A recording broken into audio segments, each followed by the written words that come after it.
सुरेंद्र चंद्रशेखरु अखंड ध्यातसे हरु जनासी सांगतो खुणा श्रीराम राम हे म्हणा श्रीराम राम हे म्हणा श्रीराम राम हे म्हणा श्रीराम राम हे म्हणा श्रीराम राम हे म्हणा महेश पार्वती प्रति विशेष गुज सांगती सलाभ होतसे दुणा श्रीराम राम हे म्हणा श्रीराम राम हे म्हणा श्रीराम राम हे म्हणा श्रीराम राम हे म्हणा श्रीराम राम हे म्हणा विषय बहुत जाळिले विशेष अंग पोळिले प्रचित माझिया मना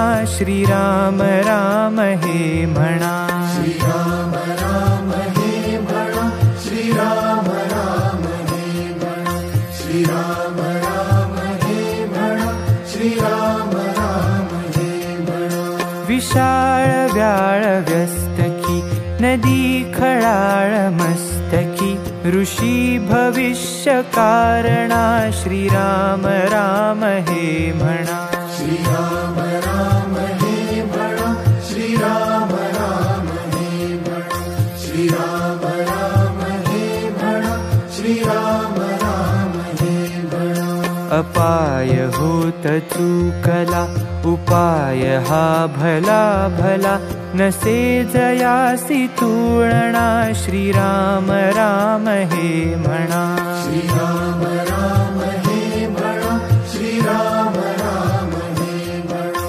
श्रीराम राम हे म्हणा श्रीराम राम हे म्हणा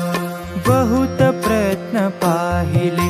परंतु सर्व राहिले विबुध पक्ष रक्षणा श्रीराम राम हे म्हणा श्रीराम राम हे म्हणा श्रीराम राम हे म्हणा श्रीराम राम हे म्हणा श्रीराम राम हे म्हणा वीरांमध्ये वीरोत्तमु विशेष हार घोत्तमु सकाम काळ आंकणा श्रीराम राम हे म्हणा श्रीराम राम हे म्हणा श्रीराम राम हे म्हणा श्रीराम राम हे म्हणा श्रीराम राम हे म्हणा बहुत पाहिले खरे परंतु दोन्ही अक्षरे चुकेल ये मयातना श्रीराम राम हे म्हणा